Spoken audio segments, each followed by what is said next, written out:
High on the bluffs overlooking northeastern Spokane, Washington, Mount St. Michael has been a landmark of the Pacific Northwest for more than 100 years.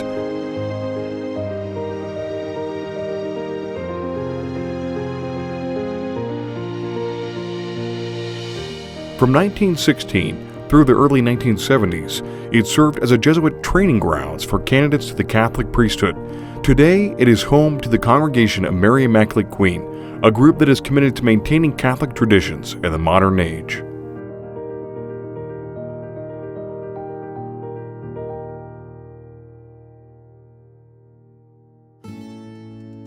The history of the mount dates back to 1881, when Jesuit Father Joseph Cataldo purchased almost 1,000 acres north of Spokane at a price of $2 per acre. From 1881 until 1915, the property was used primarily as a farm, supplying the Jesuit College at Gonzaga, which is located near Spokane Falls in what is now downtown Spokane, with fresh produce and dairy products, and as a retreat house for weary Jesuits and students. To accommodate the rising number of vocations in the Jesuit order, work began on seminary facility buildings in the spring of 1915. Jesuit Father Arthuis, who had just completed St. Aloysius Gonzaga Church at Gonzaga University, was placed in charge of construction. The four-story Tudor Gothic building was built in the shape of a T and contained a chapel, dining room, kitchen, gymnasium, physics and chemistry labs, lecture halls, and residences for the scholastics. The cost of the project in total came to $400,000, or about $12 million in today's dollars. By 1929, the Jesuits began construction on the three-story West Wing in order to house another 100 seminarians and make space for an extensive new library. In 1930, a seismograph from Gonzaga University was moved to a basement laboratory at the Mount, where seismologists kept careful records of seismic activity. Mount St. Michael soon gained international acknowledgement as an important seismographic center. The Mount, at a time that might be called its glory days, operated as a self-contained city. The 700-acre farm provided all the food needed for the seminary, and Jesuit brothers provided for many, if not most, of the other necessities of the community, serving as tailors, bakers, cobblers, beekeepers, and horticulturists, not to mention the chief function of the seminary, the formation of the candidates to the priesthood placed in their charge. The seminary at Mount St. Michael was renowned through most of its history as one of the finest Jesuit houses of study in the world. Sadly, however, in the wake of the Second Vatican Council, drastic drops in the number of vocations caused the Mount to close its doors as a seminary in 1968. For the next several years, Mount St. Michael served as a residence for priests and a, quote, ecumenical prayer and retreat center, end quote. In 1977, developers planned to purchase this important historical and spiritual landmark and convert the property to commercial uses. But in December of 1977, in order to preserve this historical and spiritual part of Spokane's heritage, a small group of traditional Catholics, through great personal sacrifice, purchased Mount St. Michael. Once a bustling seminary preparing men for the priesthood, and by 1977, almost empty. Some older brothers, maybe a couple older priests. I think the rector was Father Ludger. It's an amazing thing to see what had happened. When you see all the time and money and energy and donations that went to build Mount St. Michael's, and to see it just completely emptied.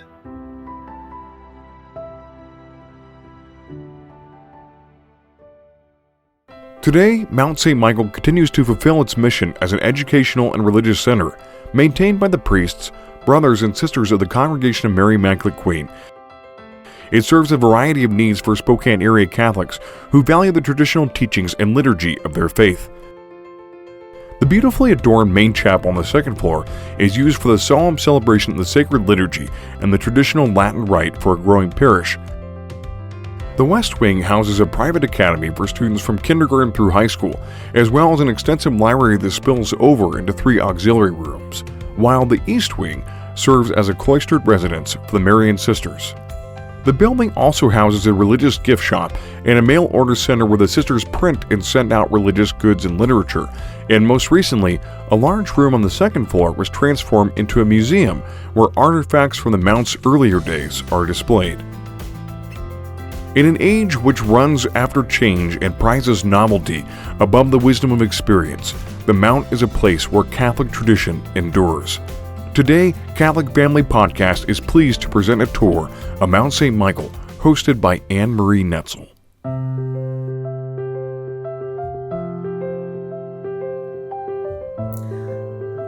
So now we bring you into our museum that we put together in the year right before 2015, when we celebrated 100 years of the building being built, the 100th anniversary. So we were very fortunate. We went down to Gonzaga, which was the original Jesuit scholasticate, and we went to their archive department, and they let us look through hundreds of pictures and letters and all kinds of things left from Jesuits for many, many years. And so they allowed us to duplicate these pictures so that we could create a little history museum. We had opened the Mount to the public in that January of 2015 as a kickoff to the centennial year. And so here we've just kind of created a room that collects all of the, what I call random stuff that we have accumulated from the Jesuits that they left behind. So here in this picture, you see this was the what we call now our parish hall. It was their refectory, and they kind of just had their mess hall style dining.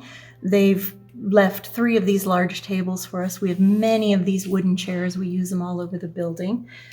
We still use the main kitchen. In fact, we still have this butcher block table that we still use in our kitchen. We still have this very large Hobart mixer. The thing sounds terrible when you turn it on, but it still works, and it's got to be at least 85 years old. We've got farming tools and woodworking tools, wine barrels when altar wine used to come inside a barrel.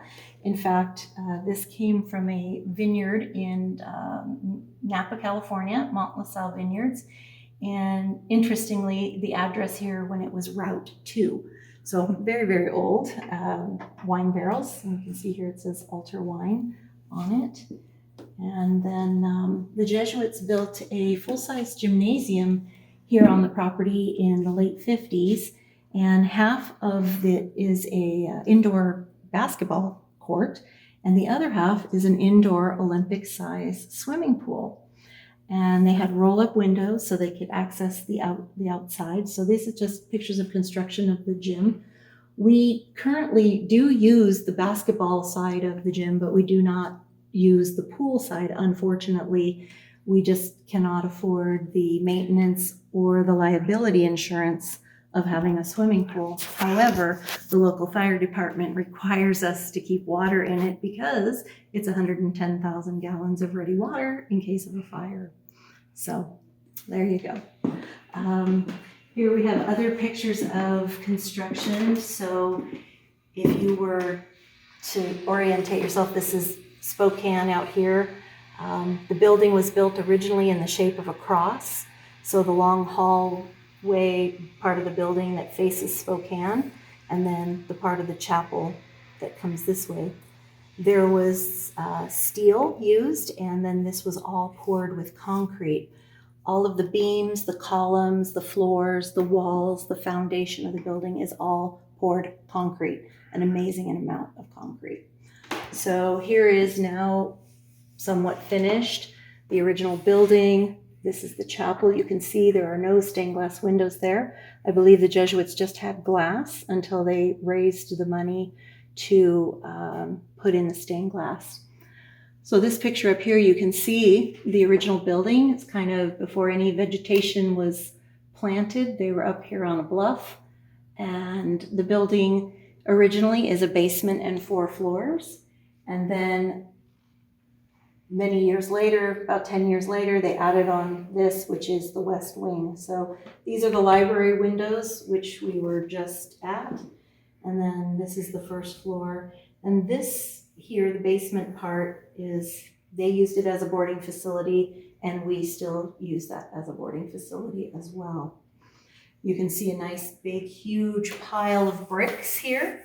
The mount is built roughly with 2.5 million bricks that were made locally about 25 miles north of here at the Washington Brick and Lime Company. So the bricks were all hauled up the hill. They used hundreds of labor union workers to build the mount, and they did it in a relatively short amount of time. They broke ground August of 1914. They laid the cornerstone March 15th of 1915. And by January 6th of 1916, about 24 men moved into the building. Now, the building wasn't totally complete until about the end of 1917. And then not even 10 years later, they'd already started to outgrow the building. So that's when they added on the west wing by the end of 1929. The ceilings in most of the original part of the mount are about 15 feet high with 10-foot windows on the first floor levels. And the building is built out of brick, mortar, concrete, plaster, rebar, marble. The only wood on the building are the window frames, the doors, and some of the flooring.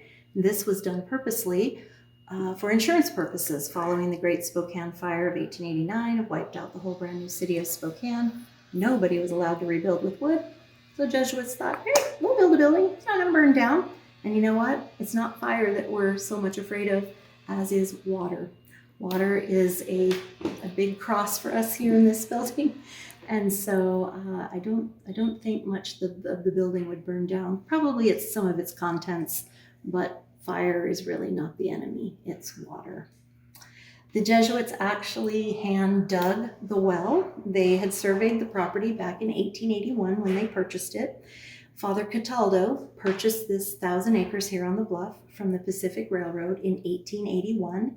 He paid $2.60 an acre, and the Jesuits thought that was too much money. It was not a good investment. It wasn't a good idea, but Father Cataldo persuaded and persisted, and they purchased the land and they turned it into farmland, but they needed water. So after surveying in several locations, guess what? Can't find any water.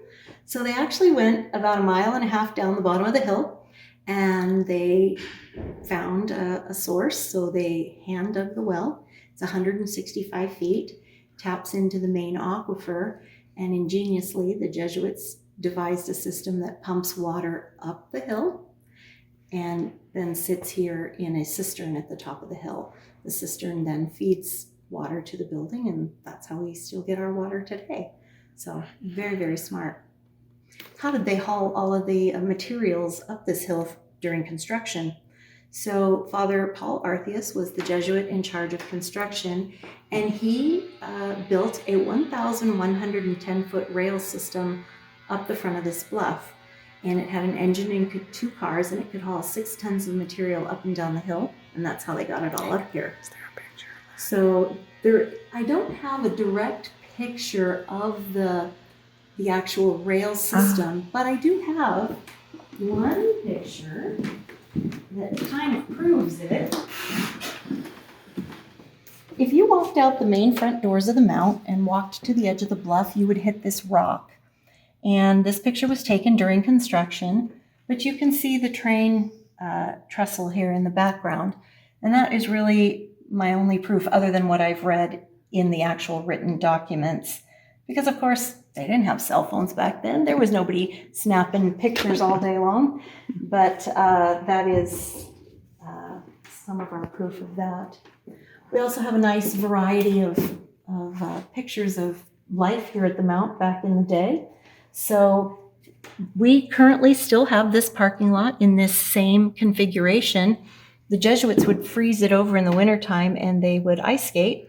They would freeze over the ball field, which we still have, and they would play hockey in the wintertime. The nice aerial view here of the Mount. So the original Mount here, this is the chapel. This is the West Wing addition. And then this building is still here. This is currently the sisters' print shop, and they house all of the goods for their online religious store. But that would have been the bakery and the tailor and the shoemaker and the candlestick maker. They did all of that. They had their own bakery that was open to the public. They had their own shoemakers. They had their own tailors. They had their own barbers.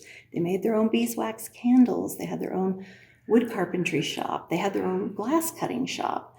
They had 700 to 800 acres of the original 1,000 was a fully working farm. They raised livestock and fruits and vegetables, and they fed the 250 plus men that were here, seminarians and priests, and any surplus was sent down to Gonzaga that was continuing to operate. So they had a full dairy barn out there, and all of this was their farmland. They had an outdoor swimming pool. As I said, this is now gone. And the gymnasium was built here in this part of the land. This little center building that we call it now, in the basement of that housed the boiler room, and that's how they heated them out, on boilers with radiators. And surprisingly, when the Jesuits started building this building, they weren't really sure how efficient the radiant heat would be. So most of the rooms here on the original part of the building, the living quarters anyway, all were vented for a wood-burning stove. But they never actually installed them because the radiant heat worked so well. So the boiler room, and then the smokestack, that was the exhaust for the boilers. And then this building, which is no longer here, this housed all of the wood chip and the sawdust and the wood pieces that fed the fires, that heated the water, that comes through the pipes, that comes out as steam. So we currently still heat Mount St. Michael's on, for all intents and purposes, the original boiler system. I mean, there's been a few fixes, but when the radiators are on, it's great. We just can't afford to run it as long as we would like in the real winter. Pictures of their science laboratories. As I said, this was a state-of-the-art science academy for the Jesuits. They studied philosophy and theology, but they also studied the higher maths and sciences, chemistry, calculus, physics, all of that. They were also very instrumental in the development of the technology of seismographs for the tracking of earthquakes. Okay. So just, some nice pictures here. Look at these hardy-looking men at the time, all those Jesuits. It's amazing life here with the Jesuits. Here's a nice picture early on, because you can see all of the vegetation is still pretty small, but this, was the original part of the mount, and then this was the west wing addition. You'll notice on some of the pictures, you will see these round kind of turret things on the top, and those were put on shortly after the building was complete, but then they were removed fairly soon after that because somebody thought that would be a good addition, but it really did not meet the architectural style of the building, which is called Tudor Gothic. And those round little decorative pieces were not part of the Gothic style. So they were removed. Again, here's another angle of it. But all of this used to be farmland that belonged to the Jesuits, and the whole front part of the hill. You can see they're growing things here. We still have these original barns. They're all still standing on their original foundations, and we still use some of them. The other very unique things that we have found around here was, this is a glass slide projector. So look how anciently old this plug is. We turned it on and it turned on. Took us a while to figure it out. But as we make this thing move here, they are a lot of pictures of somebody's trip to Europe and catechism type pictures. Took us a little bit to figure out how to make this thing work, But you can see here on the front, painted, it says June class of 1917. I'm guessing the first Jesuits who had come through here bought this as a gift and left it. And here in these boxes, we have all of these amazing glass slides. And as I said, a lot of them are very religious in nature, of like maybe teaching catechism or that sort of thing. I don't like to leave this on too long because, as you can tell, it starts to have a little bit of a smell. But what is also very interesting, if we look on the tag, it's kind of hard to see, but this was built by Bausch & Lomb, and it has a patent date of February 1910. Now, when we pulled it out of the box and we didn't quite know how to work it, we plugged it in and it turned on. We did not replace the light bulb. It just turned on. So very, very fortunate to have something very cool like that. The other very interesting old piece that we found down in the boiler tunnels was this survey transit. So this is used for surveying land, and I'm fairly sure the Jesuits would have used this in construction and also, in surveying the area. But this was found tucked in a little rock alcove in the tunnels where the boiler pipes run. And so we had it looked at, and it still functions. And there's a tag here, and it says October 1922. We are assuming that this company, we looked it up, this would have been a place where they would take it to be serviced. So we're calling it 1922 as far as its age, but it could be a little bit older than that. We've never found the tripod. There would have been a wooden tripod that it would have sat on. We've not ever found that, but it's a very cool piece of instrument. We did sadly have to replace our old elevator. Up until, I believe, 2005, we had the oldest operating elevator west of the Mississippi.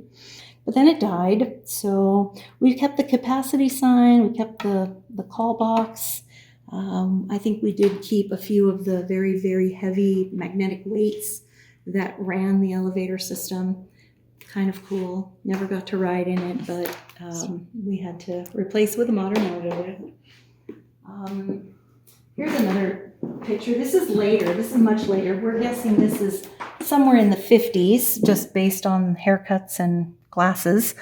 But to see how many amazing Jesuits all shoulder to shoulder, doing their studies. We have many of these original Jesuit school desks. We use them all over our building. But just look how many of them there, studying the faith. And this is not that old, but for many of us, we grew up with these. But many of our school children have never seen anything like this, so I like to tell the second graders it's an old-fashioned DVD player. Again, more pictures of their science equipment. The original light fixtures from the library. We kept them all. We had to, unfortunately, put in modern lighting because we had needed to comply with the health department. But we kept the light fixtures. And then, of course, these wooden desks here, these were the teacher desks. And as I said, we have many of these chairs. We use these desks as tables all over the mount for many, many things. And then, of course, we've put a few more books here in the museum. 1897, 1882, 1893. So, again, very fortunate. Here we have, because this was a farm, they had their orchard boxes and their apple picking bags, and so when they were picking fruit and such.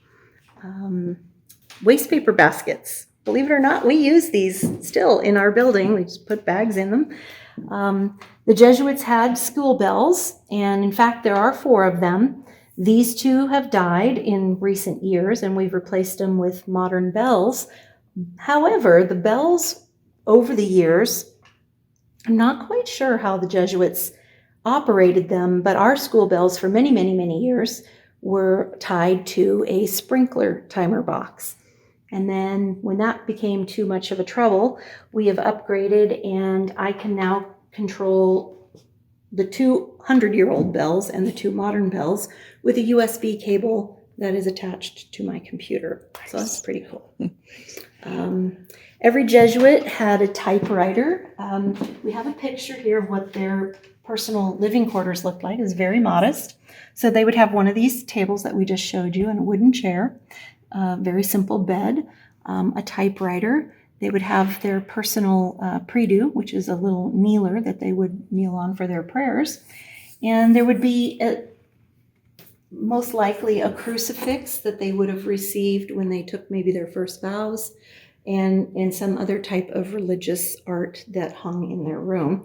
So we have a little sample here. We have our personal kneeler here called a prie-dieu, and then just some of the old art. It just looks very different than some of our religious art today.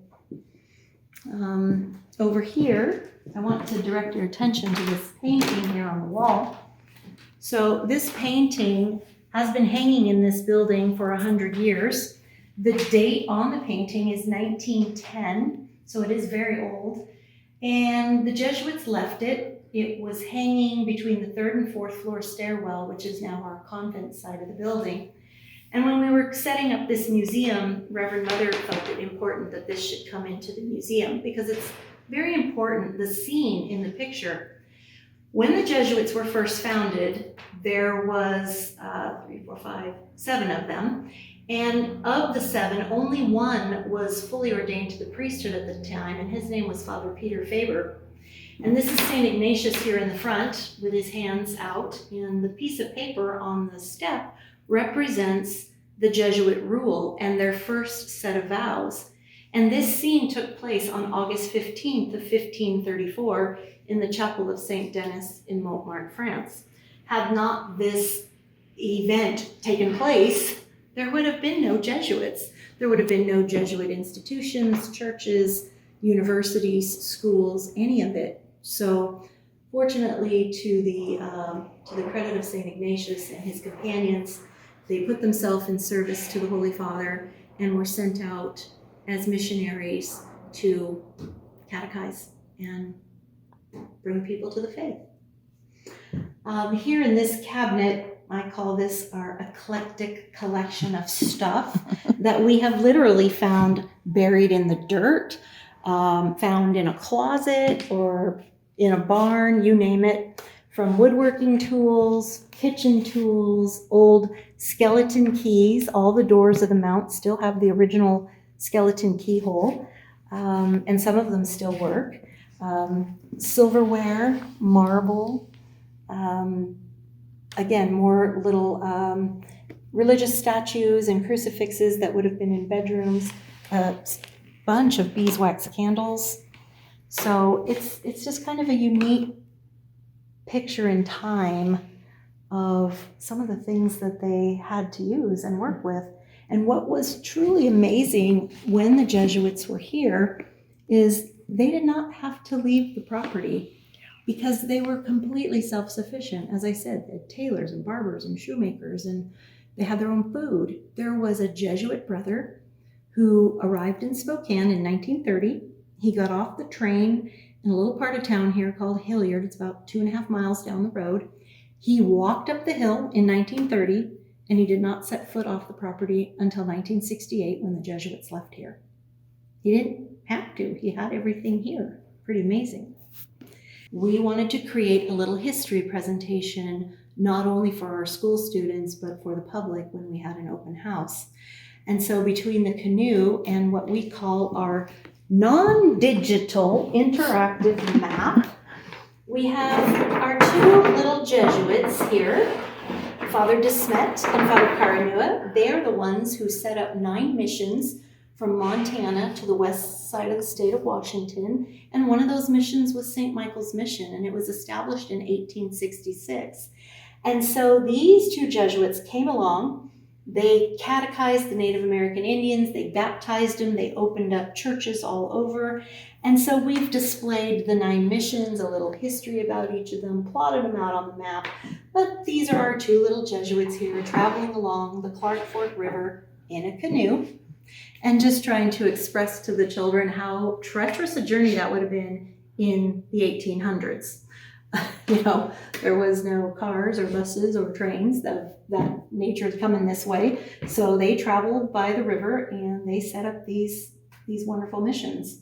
So that's what this is kind of showing people. And you can see here the original St. Michael's Mission, 1866.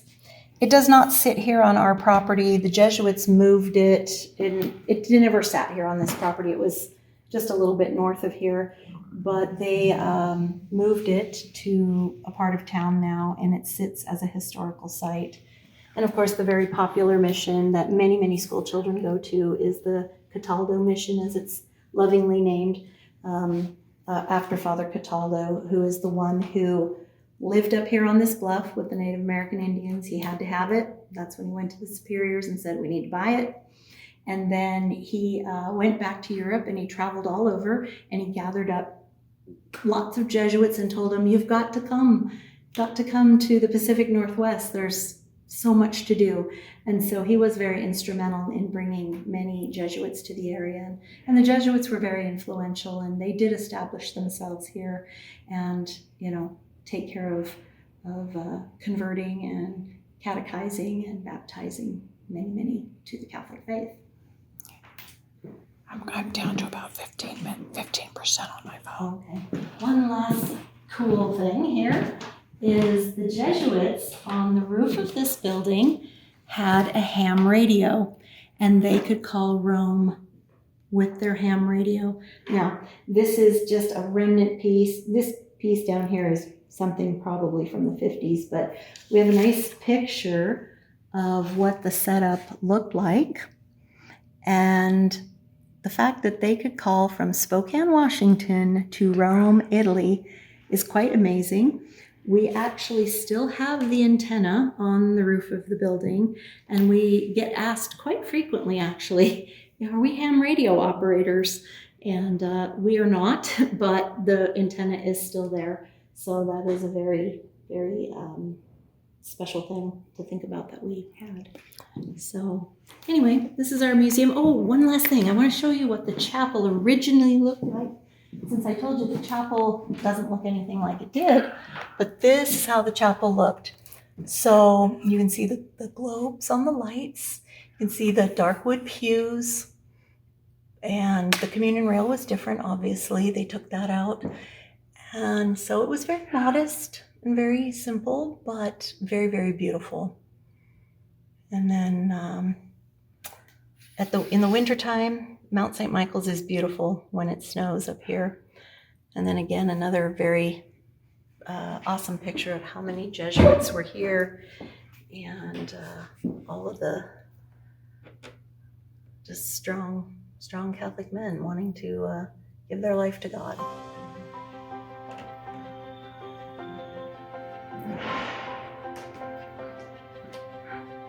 Anyway, so unless you have questions, this is our museum. Very fortunate to, and we're always finding stuff. This can right here, Sister just found it just a couple of years ago. She was digging in the garden and she hit this can, and we were looking at it and I was like, what is this thing? But it is a portable backpack fire extinguisher. No way. Yeah. Down on the bottom of the can, it says D.B. Smith and Company, and so we looked it up, and it's an D.B. Smith Indian fire pump backpack. So the straps would have been here on these hooks. The hose would have attached to this little spigot, and then there would have been a lid, and then the bigger nozzle would have laid here on the top. Anyway, Sister brought it to me. She was all excited. Ann-Marie, look, what is this? And I said, I don't know. Let's see. So we looked at the bottom, and very faintly we could see D.B. Smith. So we looked that up, and then so we printed that out. And then I jokingly said to Sister, would you mind going back to the garden and dig some more? Because maybe you could find the nozzle. She just looked at me. Nope. We never found it. So too bad. Maybe it'll show up somewhere else, but so far we haven't found it. But it's fun to find these little things and then figure out what they were used for, or why the Jesuits had them. So there you have it, St. Michael's Museum.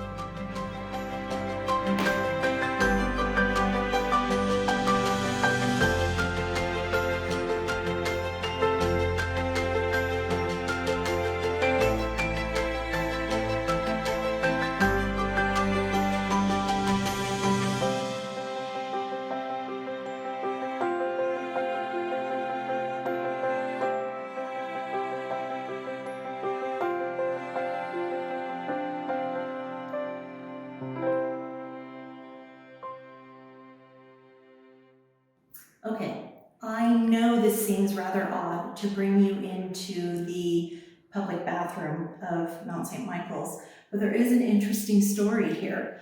So when the Jesuits were building the west wing of the building in around 1928, 1929, they added 70 additional living quarters and 3 bathrooms, the first, second, and third floor of the west wing. Now, if this was an all-male institution, it does seem rather odd that there's this very pink tile on the walls and this very decorative flooring, because when you look at the flooring in the other bathrooms of the building, it's very modest, and this seems rather flashy. So the purpose that I bring people in here is, one, that all of the bathrooms in the Mount are original with the exception of first floor men's. We have all of the original marble partitions, the original doors with original fixtures, and many original toilets. But here is the little side story. It's just a little interesting tidbit that I think you will get a little kick out of. When they were building this, the Jesuits ordered their tile and flooring from a company that was out of state, because Home Depot didn't exist back then. And so they ordered their tile and flooring. This showed up. But there was a convent in another part of the country that also had ordered tile and flooring from that same company. So you can guess where this story is going. The Jesuits received the nuns' order, but sadly, those sisters at that convent got nothing. And communication, not being like today, it took several months for the tile company to sort it out. They sent the sisters what they needed. The Jesuits already had this partially installed, and so the tile company felt very bad about the mix-up, and they decided not to charge either party. And for the Jesuits, free was good. And so they went with it. So the bathrooms here on this first, second, and third floor of the west wing have this pink tile and this very decorative flooring. So it's just one of those side stories that's just too good to pass up. So there you go. Works great for ladies' room.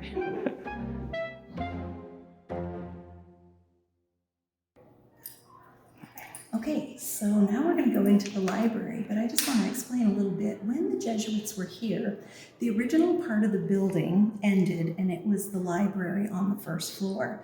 But when they needed to expand the building by 1929, they added on this west wing portion, they added an additional 70 living quarters, and they made a bigger library here on the second floor. So we're going to go into the library right now, and we're going to show you some really interesting things. These are the original doors here on the library, and let's go in.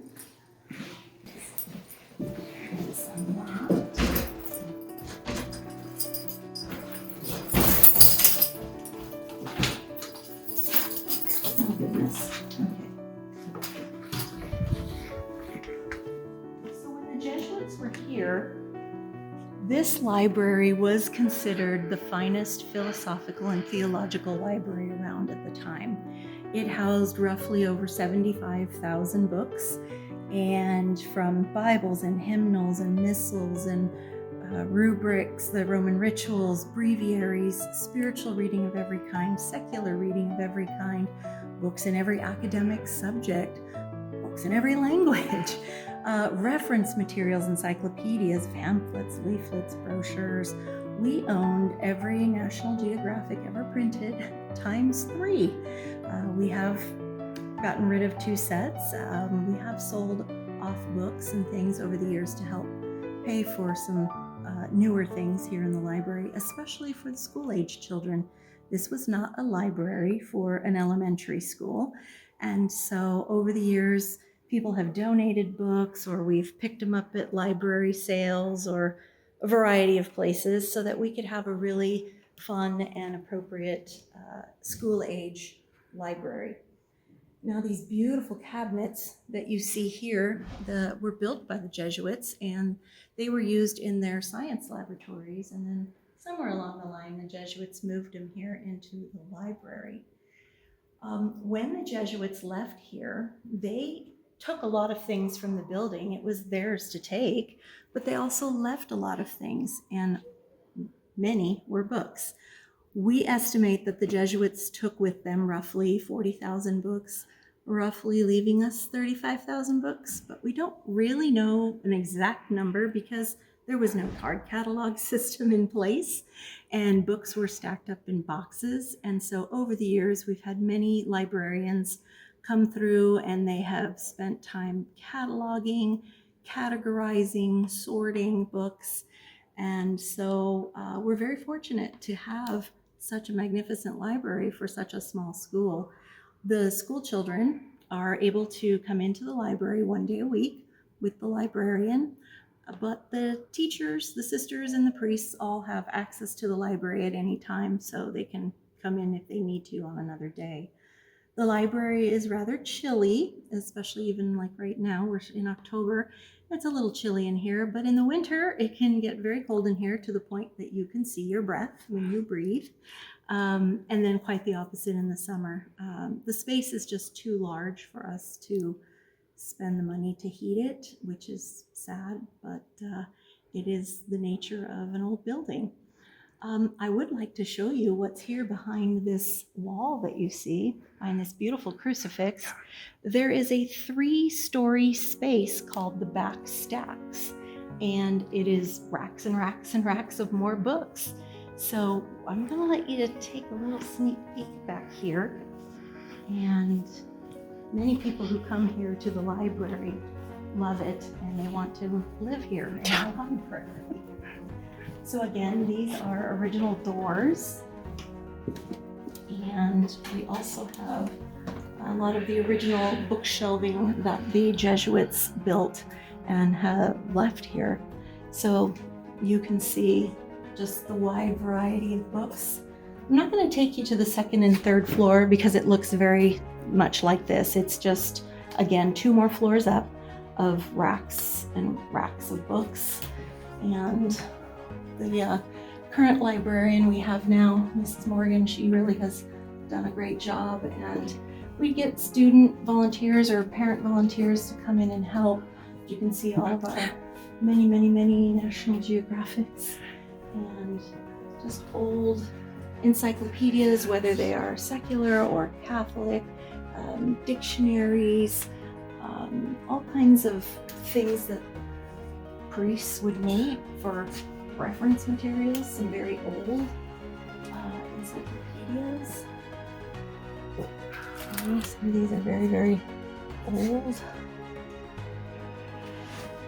So we are very fortunate to have so much at our fingertips. And many seminarians have passed through here to come and claim some books in other languages because they are from other countries. So we're happy to have been able to share those books with them. And then I want to direct your attention back here to this cabinet that has displayed all of these items that the Jesuits actually left behind. But of course, to us as traditional Catholics, these are things that are very familiar to us. So we have displayed in these cabinets because we have people who come in who are not Catholic, who have never seen things like this before. And so it is a nice way to start a conversation in explaining to them the beautiful and rich history of our Catholic faith and all of the ceremony and purposes behind a lot of these things. So it always allows people to ask a lot of questions. But for us, this is stuff we use on a daily basis. So, also, you can see the Jesuits used to have a library card, and it was just this very simple paper holy card, St. Ignatius. So they would have their name and their cute little library card. So the Jesuits left us a treasure trove of items, and from things like furniture, religious art, statues, drawings, paintings, farming tools, woodworking tools, you name it, they've left it. People donate these little nun dolls to the sisters, and many over the years the sisters have received. And so Reverend Mother thought it would be very fun to display these here in the library so that the school children or even guests could come in and have a little look, and it makes you smile. So people are so generous to the sisters. They give them things, but all these little nun dolls and figurines, they're quite fun and entertaining. So we appreciate that they were able to put them here in the library. And then, of course, this is just a small fraction of our priests. And I would say these pictures are easily 12 or 13 years old.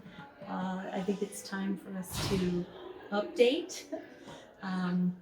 We have many, many more priests, whether they are CMRI or secular or just affiliated under the bishop. So maybe someday we'll have an opportunity to get them all together in the same place and take new pictures.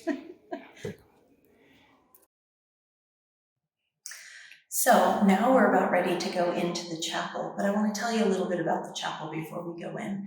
Sadly, it does not look anything like it did when the Jesuits were here. The Jesuits removed everything from the chapel because, of course, they did not know who was going to take over. But there are a few things that are original in the chapel. The dark wood pews that are up on the sanctuary, those are the original pews. We have a couple of them up in the choir loft.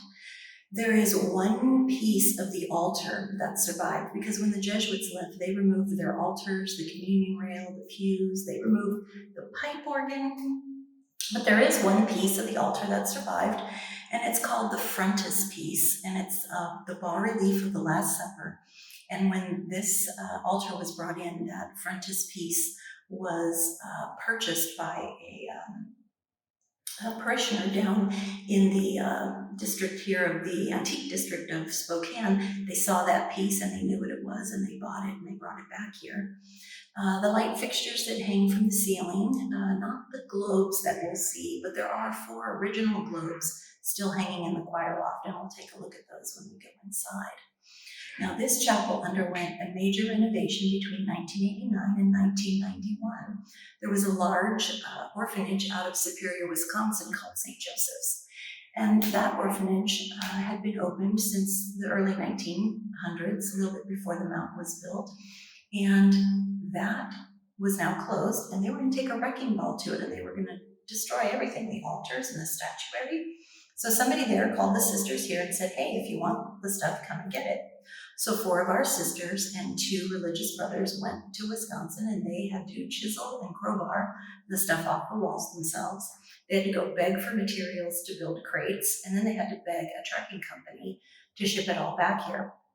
There was so much to the set that our chapel couldn't even house everything. So several of the CMRI chapels have sets of adoring angels from the orphanage, and I believe at the Mary Immaculate Queen Parish in Rathdrum, Idaho, they have the beautiful communion rail.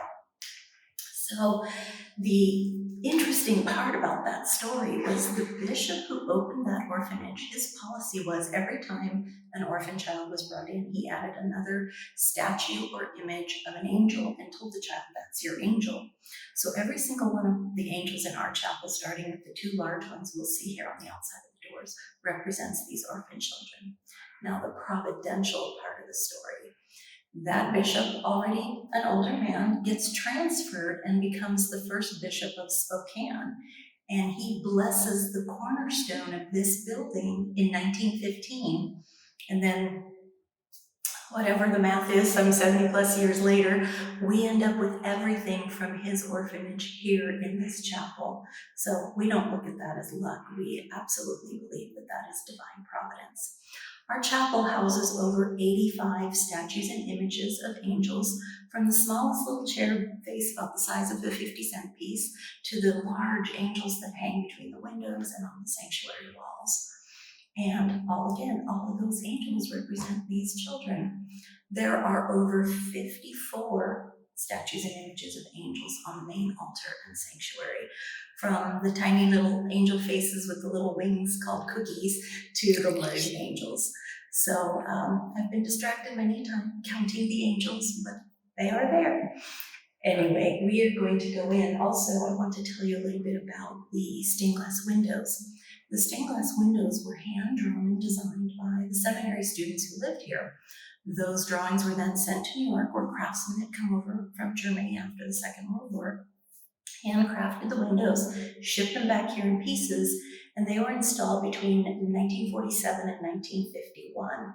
And each of the stained glass windows have a significance to the Jesuits, and we'll tell you a little bit about them when we go inside. So follow me. Come on in.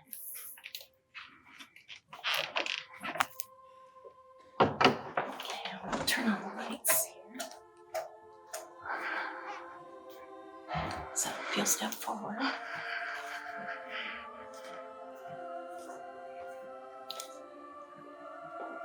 So as you can see, we are very, very blessed to have the most beautiful chapel.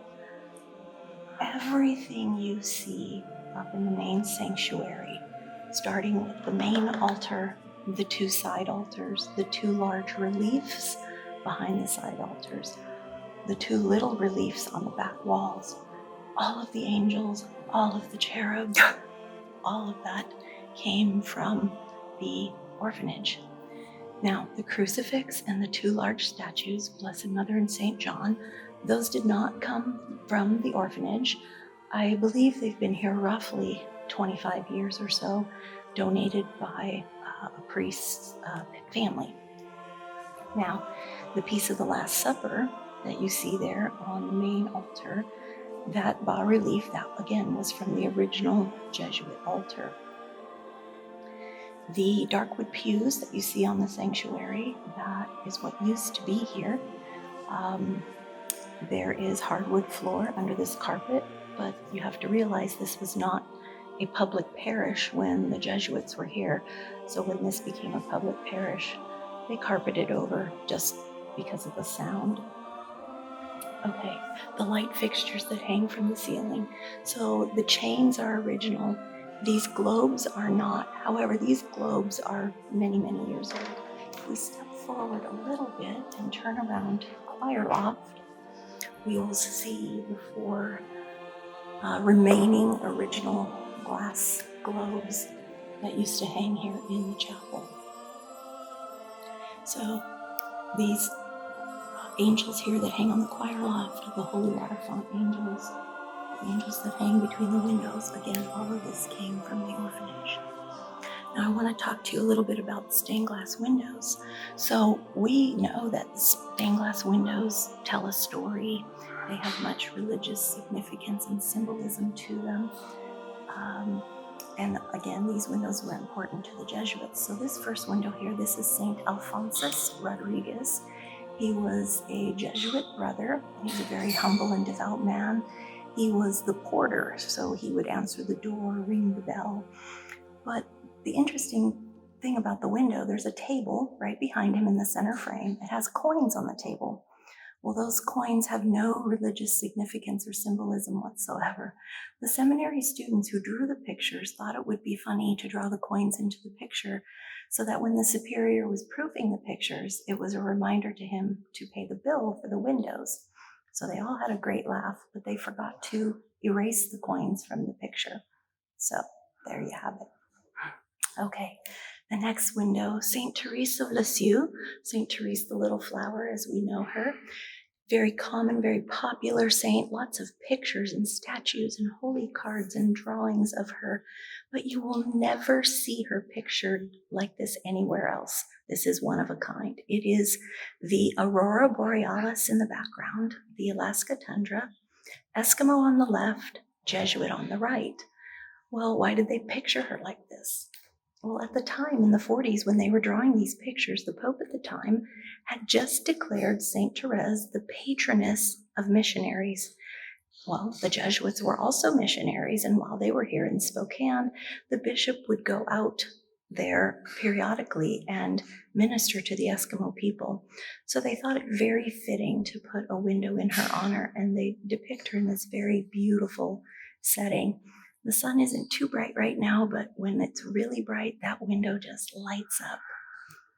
This window is St. Peter Canisius. He was a Jesuit. He was a doctor of the church. He was born in Holland, I believe, in the 1500s. He was a great scholar, a great teacher, and he opened hundreds of Jesuit seminaries all over Germany in the mid to late 1500s.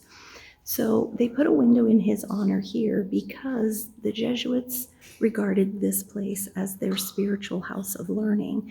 And since St. Peter there was such a great scholar and teacher, they gave him high regard in that way. So they put a window to his honor. And then, of course, this first window here, this is St. Michael, the Archangel, for which the place is named. Now, typically, we know St. Michael a little bit differently as we see in statues, but the Jesuits depict him here in his full battle armor with his flaming sword, standing on the devil, weighing out the scales of justice with his battle cry, Quius ut Deus, who is like unto God.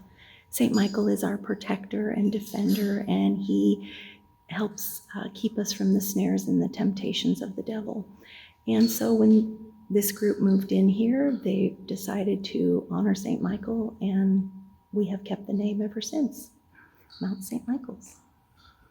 Okay, so if we turn and look to this window here, on this side, we have the Sacred Heart of Jesus, and he appeared to St. Margaret Mary in private revelation and gave her the 12 promises of his Sacred Heart. And all of us as Catholics, we try to honor those and live those promises and enthrone our homes and church and school to the Sacred Heart of Jesus. Okay, the next window is Saint Ignatius of Loyola, of course important as well, because he is the founder of the Jesuit order, and his motto, Ad Majorem Dei Gloriam, all for the glory of God.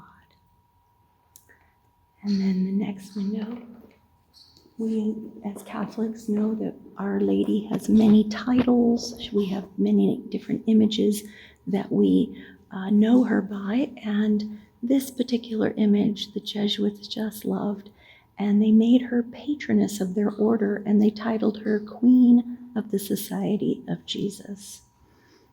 And then the last window there is St. John Birchmans. He was also a Jesuit, and he is the patron saint of altar boys. Now for the statues, we'll turn back to this. This is the Sacred Heart of Jesus, a beautiful, beautiful statue that we have here. And then we have the statue of Saint Anne with the child Mary.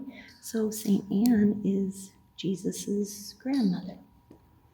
And then this beautiful statue of Saint Joseph, foster father of our Lord, with the infant Jesus. And then beautiful Saint Philomena. Saint Philomena was a virgin martyr, and at 13 years old, she lived under the Emperor Diocletian, and he wanted to marry her, and she did not want to marry him. And so some miracles occurred. The archers tried to kill her with their bow and arrows, and the arrows turned back and killed the archers. They threw an anchor around her and threw her into the sea, but she floated back to the top. They had her beaten and whipped within an inch of her life, thrown into the dungeon, but Blessed Mother and angels appeared to her and healed all her wounds. She eventually was beheaded. She died a martyr for the faith. The sisters here have a beautiful devotion to St. Philomena. They run a very fun girls' camp every year called Camp St. Philomena for girls. And so St. Philomena was very obscured for many, many centuries, but she is the saint for our times, and to Philomena nothing is refused, so she's a very powerful intercessor. So St. Philomena, love her. Okay, on this side we have good St. Patrick, patron of Ireland, catechized and converted the Irish people, taught them about the Blessed Trinity using a 3-leaf clover. And then, of course, St. Michael. This is typically how we see St. Michael pictured, but just another wonderful expression of St. Michael there. And of course, here, all in black, this is St. Frances Cabrini, or Mother Cabrini. She was the first American canonized saint, and she founded Catholic schools and hospitals here in the U.S., and there's a wonderful shrine to her in Denver, Colorado. She was a feisty woman, and God bless her for all her efforts. And then this beautiful statue of Our Lady, again, another beautiful image of Our Lady, is Our Lady, Help of Christians. So that covers all of the windows in the statues. And then, of course, you can just take a good look again at all of these beautiful angels, and it really brings you a sense of peace when you walk into this chapel, a sense of awe. And we're very, very fortunate. Our school children attend Mass in here every day of the school week. This is our chapel for our parish. So all of our liturgical functions, ceremonies, Holy Mass is all happens here.